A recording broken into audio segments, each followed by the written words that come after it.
과거 러시아의 수도였던 이 페체부르크에 아카키예비치라는 노인이 살고 있었습니다.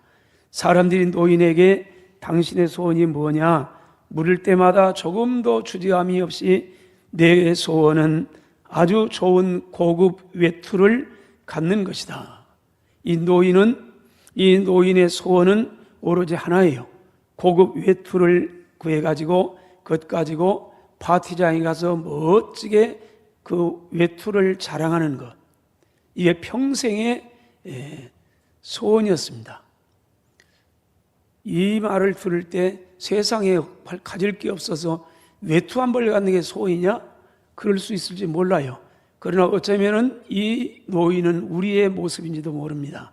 조금 크고 늙고 조금 차이는 있을지 모르지만은 다 비스무리한 그런 꿈을 많이 갖습니다.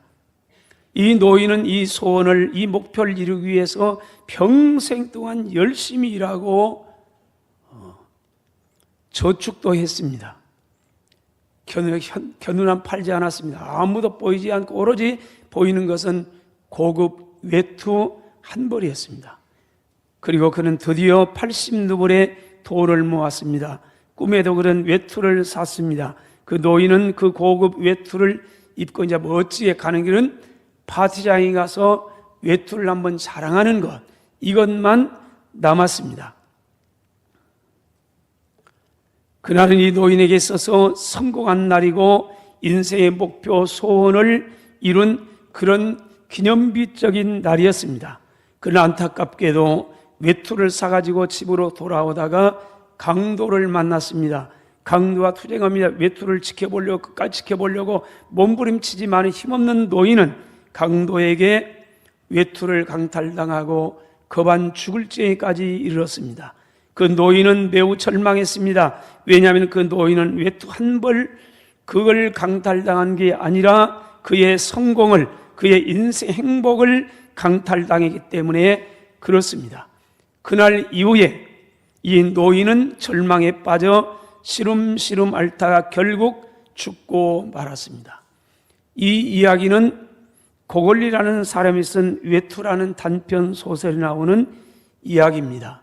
이 노인의 목표 소원은 외투였지만은 어쩌면 저와 여러분은 이보다 조금 더 큰, 조금 더 아파트 넓은 평수에 가가지고 다 구입해서 친구들 초청해가지고 멋지게 자랑하는 것, 아니면은 조금 더 자동차 큰 것 해가지고 그거 타면서 폼 잡는 것, 어쩌면은 한 자리, 국회의원의 한 자리, 시장의 자리, 어떤 사장의 자리, 어떤 자리 탐 여기에 올라가지고 사람들을 보면서 멋지게 폼 잡는 것, 이런 건지도 모릅니다. 이 소원을 위해서 일평생 우리는 모든 것을 바쳐 다 달려갑니다. 어떤 사람은 이룬 사람도 있고 어떤 사람은 이루지 못한 사람도 있고, 그러나 기억하세요. 우리가 하나님 앞에 갈 때는 강도에게 다 강탈당하고 남는 건 아무것도 없습니다. 백범 김구 선생이 쓰신 나의 소원에 이런 글이 있습니다. 내 소원이 무엇이냐고 하나님이 물으시면 나는 서슴지 않고 내 소원은 대한독립이요 대답할 것입니다. 그 다음 소원이 무엇이냐고 하면 나는 또 우리나라의 독립이요 할 것입니다. 또 그 다음 소원이 무엇이냐 세 번째 물음에도 나는 더욱 소리를 높여서 나의 소원은 우리나라 대한의 자주 독립이요 라고 대답할 것입니다. 김구 선생의 소원은 뼛속 깊이까지 우리나라의 자주 독립이었습니다. 그게 소원이었습니다. 그러나 우리나라는 아직도 자주 독립했다고 말하지 않은 사람도 많이 있습니다. 그 의견은 조금 다를 수 있습니다만은 과연 자주 독립국가인가? 여러 가지 문제가 많습니다. 선배 신앙인은 자신의 소원을 이렇게 고백했습니다. 내 평생 소원은 이것뿐입니다. 주의 일 하다가 이 세상 이별하는 날 주 앞에 가는 겁니다.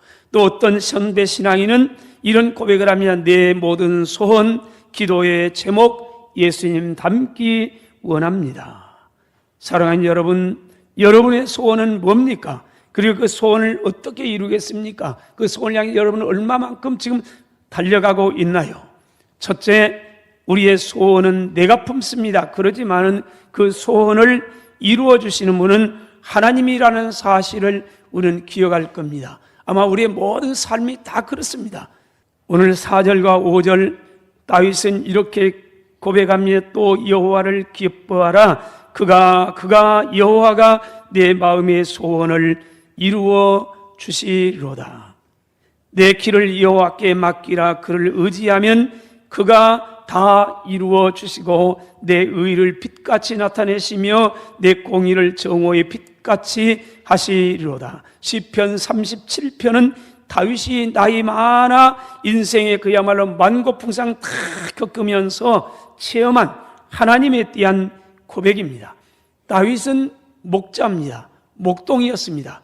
어렸을 적에 아버지를 따라가지고 열심히 양을 치는 걸 배워가지고 소년 시절에 목동이었습니다. 그런데 하나님의 은혜로 그가 이스라엘의 목자가 되고 이스라엘 성군이 되고 많은 경험했습니다. 그리고 고백합니다. 우리의 소원을 이루신 분은 하나님입니다. 시편 21편 1절로 2절 여호와여 왕이 주의 힘으로 말미암아 기뻐하며 주의 구원으로 말미암아 크게 즐거워하리라. 그의 마음의 소원을 이루어 주셨으며 하나님께서 왕의 소원에 마음의 소원을 이루어 주셨으며 그의 입술의 요구를 거절하지 아니하였나. 어쩌면 다윗의 고백인지도 모릅니다. 자신이 왕 된 다음에 뒤돌아보니까요, 하나님께서 내 마음의 소원을 이루어서 왕의 소원을 이루어 주시고 내 입술의 요구를 거절하지 아니하셔서 이렇게 해 주셨습니다. 하나님은 왕의 소원을, 제 3자 입장을 말했습니다마는 이 다윗의 자신의 경험담을 기록하고 있는 것 같습니다. 하나님은 왕의 소원을 이루어 주시고 왕의 기도를 응답해 주십니다. 잠언 16장 1절에 마음의 경영은 사람에게 있습니다. 그러나 말의 응답은 하나님께로부터 나옵니다. 9절 사람이 마음으로 자기의 길을 계획합니다. 그럴지라도 그의 걸음을 인도하시는 분은 하나님이십니다. 우리가 마음의 소원을 품는다고 해서 다 이루어진 게 아니라는 겁니다. 우리의 소원을 이루어 주시는 분은 역사의 주관자 되시는 전능하신 하나님입니다. 저와 여러분의 생사와 복은 그분의 손에 있지 나의 열심이나 노력의 능력이 있지 않다는 겁니다. 빌립보 2장 13절입니다. 너희 안에서 행하시는 이는 하나님이십니다. 자기의 기쁘신 뜻을 위하여 너희에게 소원을 두고 그 소원을 행하게 하십니다. 하나님은 우리 마음속에 아름다운 소원을 허락하시고 그 소원을 이루어 주시는 분입니다. 그러므로 예수 믿는 믿음의 사람은요, 성령께서 우리 마음에 주시는 감동과 감화에 민감해야 됩니다. 영적인 센스가 있어야 됩니다. 깨닫는 것이 은혜인 겁니다. 성령은 내 안에 계세요. 그러면서 늘 우리 안에 성령께서 선한 소원을 불리듯 일게 하고 그 소원을 순종하면서 이루어가게 합니다. 하나님께서 우리의 마음속에 선한 소원을 주시는데 여러 가지 때문에, 환경 때문에, 여건 때문에, 처지, 그러면서 합리화시키면서 성령을 소멸하는 경우가 있습니다. 데살로니가전서 5장 19절로 20절, 여러분 성령을 소멸하지 마세요. 예언을 멸시하지 마세요. 여러분 성령을 소멸하지 말라. 여기 예언은 구약의 예언과는 다르게 하나님의 말씀을 말합니다. 멸시하지 마세요. 내 안에 성령이 역사하는데 이것 때문에 저것 때문에 자꾸 이래요. 다져요. 그래서 아닐 거요. 그러면서 성령을 소멸하는 경우가 많이 있다는 겁니다. 여러분 영적인 센서 기도하세요. 하나님의 뜻을 잘 분별할 수 있는 지혜를 우리에게 허락해 주세요. 그렇다면 우리의 마음 속에 있는 선한 소원을 우리가 어떻게 이룰 수 있을까요?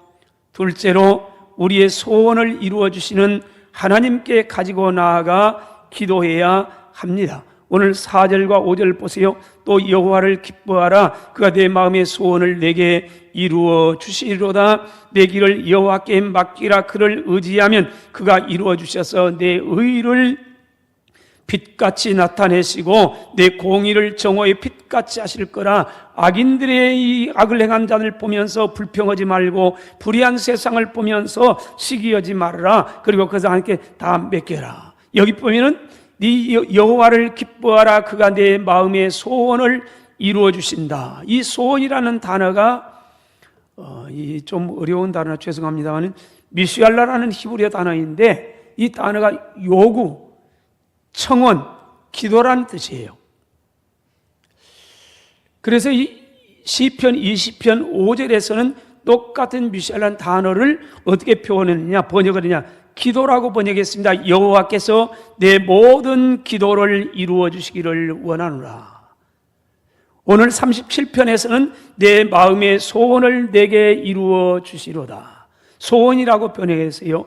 여러분, 하나님은 우리의 소원을 이루어 주시고 우리의 간청을 들어주시는 하나님이라는 겁니다. 그래서 5절에 내 길을 여호와께 맡기라. 그를 의지하면 그가 이루시고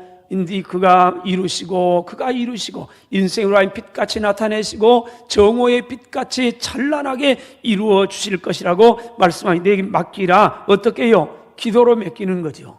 우리의 모든 문제 기도로, 우리의 소원 하나님께 기도로 요청하는 건 사무엘상 1장에 보면요, 한나가 결혼을 했습니다. 그러나 자녀가 없었습니다.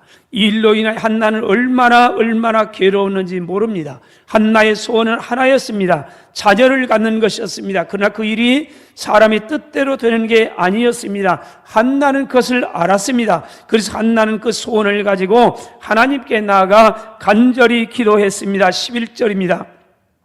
만군의 여호와여, 만일 주의 여종의 고통을 돌보시고 나를 기억하소서. 주의 여종을 잊지 아니하시고 주의 여종의 아들을 주시면 내가 그 평생에 그를 여호와께 드리겠습니다. 하나님께서 한나의 간절한 마음의 소원을 들으시고 소원을 이루어 주셨습니다. 20절입니다. 한나가 임신하고 때가 이르매 아들을 낳아 사무엘이라 이름하였으니 이는 내가 여호와께 그를 구하였다 함이더라. 사무엘이란 뜻은 내가 하나님께 구해서 얻었다, 그런 뜻입니다.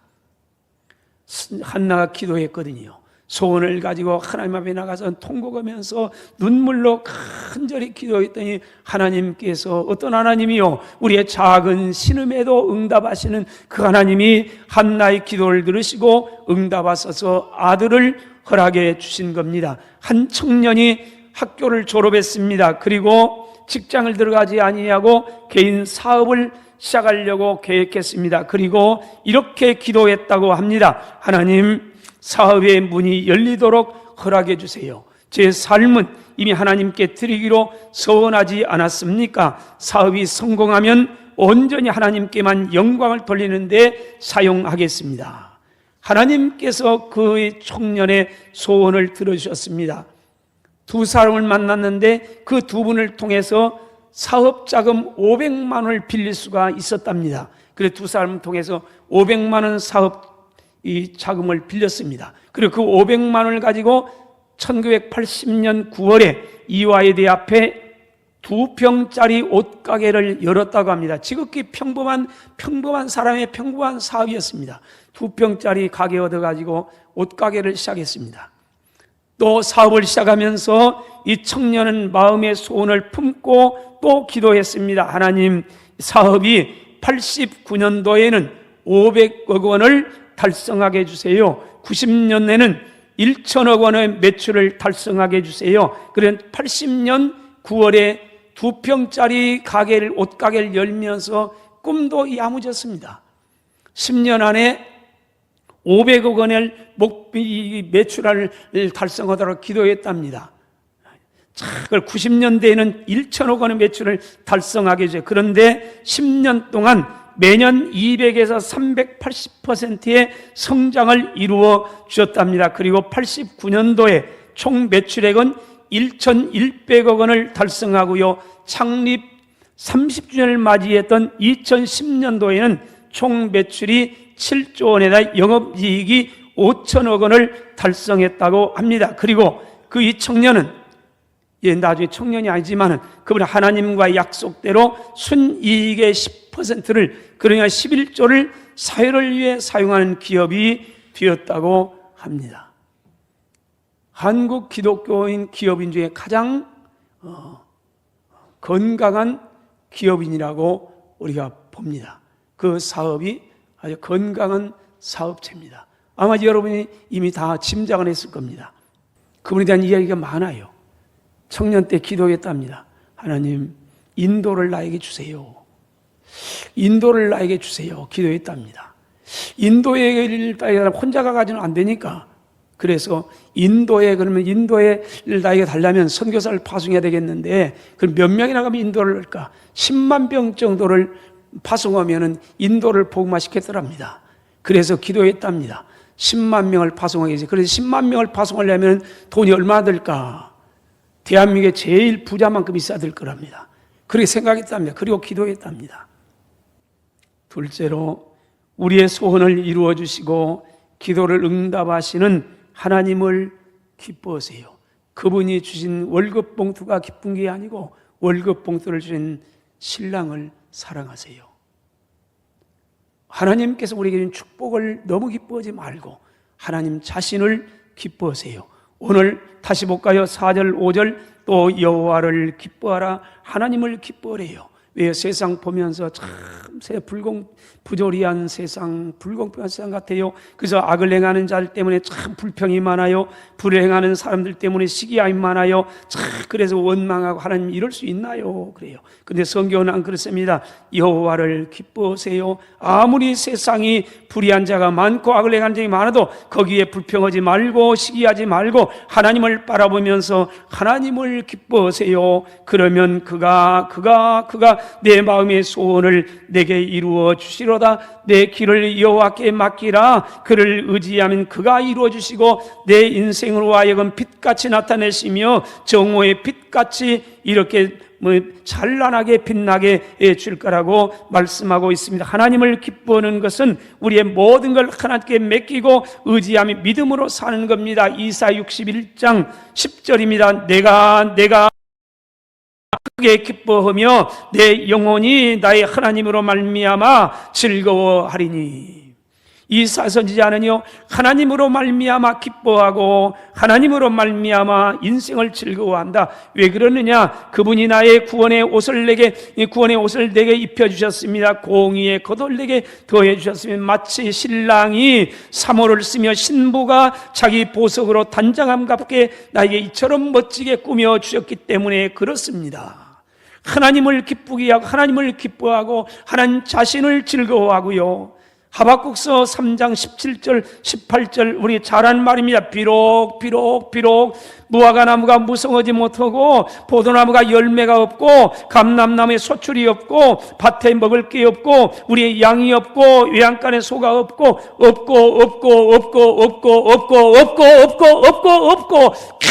속에서 없다는 거예요. 다 없어요. 어쩌면 오늘같이 힘든지도 모릅니다. 너무 힘듭니다. 다 이것도 없고 저것도 없고 다 그래요. 그러나 없을지라도 하박 선지자는 말합니다. 나는 여호와로 말미암아 즐거워하며 구원의 하나님으로 말미암아 기뻐하리로다. 너무 하나님께 주셨던 거 소중하지요. 먹을 것, 마시고 입을 것, 좋은 차 타는 것, 좋은 아파트 사는 것, 멋진 메이크업 입는 것 다 소중하고 자리에 있는 것, 주머니 두는 것 다 소중합니다. 다 감사할 일이죠. 그러나 가장 중요한 그분 주셨던 그분으로 말미암아 기뻐하고 그분을 사랑하고 그분 때문에 감격하고요. 그분 때문에 때로는 통곡하기도 하고요. 그러면 살아가는 게 이게 믿음인 줄로 믿습니다. 여러분, 그거 그리스도인의 힘이에요. 능력이에요. 하나님 자신이 우리의 힘이고 그분이 우리 능력이 되고요.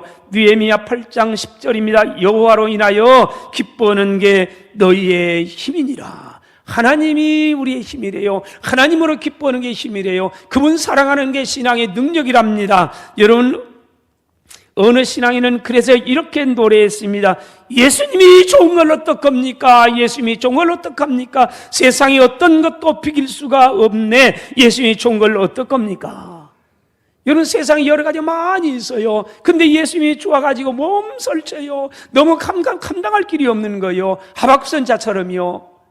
예수님이 좋은 걸로 어떡합니까? 예수님이 뭐가 좋은 게 뭡니까? 내가 다 표현할 수는 없어요. 내가 다 설득할 수는 없는데 내가 예수님으로 말미암아 너무 좋은 거라. 그래서 예수님이 좋은 걸로 어떡합니까?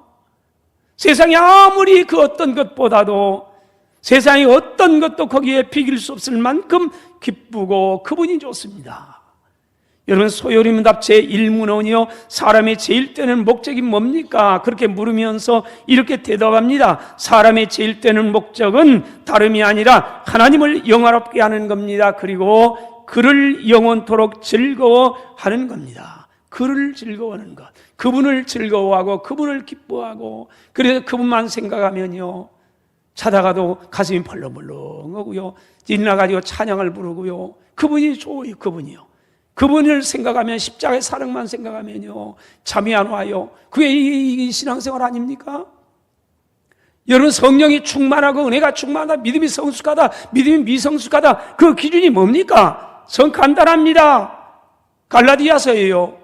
성령의 열매는 다름이 아닙니다. 사랑과 희락입니다. 그런데 사랑은 사실 열매가 아니에요. 사랑은 길이에요. 길. 모든 것을 쓴다는 길. 그래서 고린도전서 12장에 보면 내가 여러분들에게 가장 좋은 길을 제공하겠습니다, 가르쳐줍니다. 그러면서 바울이 13장에 가서 사랑은 이겁니다. 그래요. 사랑은 길이에요. 모든 걸 실현하는 통로 길이에요. 그 사랑이, 하나님의 사랑이 우리에게 희락. 그래, 첫 번째 열매가 기쁨이에요. 예수 믿으면 기뻐요.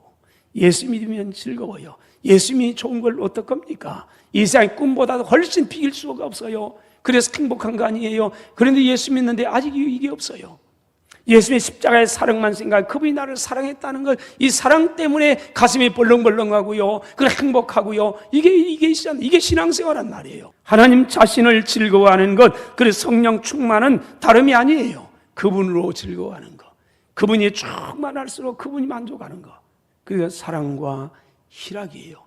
예수 믿으면 행복한 겁니다. 예수 믿으면 기뻐야 됩니다. 예수 믿으면 즐거워야 되는 겁니다. 그런데 즐거워하세요, 기뻐하세요, 그래서 되는 게 아니에요. 하나님의 사랑이 충만해 오게 되고 성령이 내 안에 충만해지면 내 안에 그분이 기뻐요. 그분이 좋아요. 그분이 세상을 그 어떤 것도 비길 수가 없어요. 그래서 바울은 그런 말이에요. 나는 이 사명, 이 은혜를 감당하기 위해서는 내 생명도 조금도 귀한 것으로 여기지 않습니다. 생명보다 소중한 분이래요. 그분이요.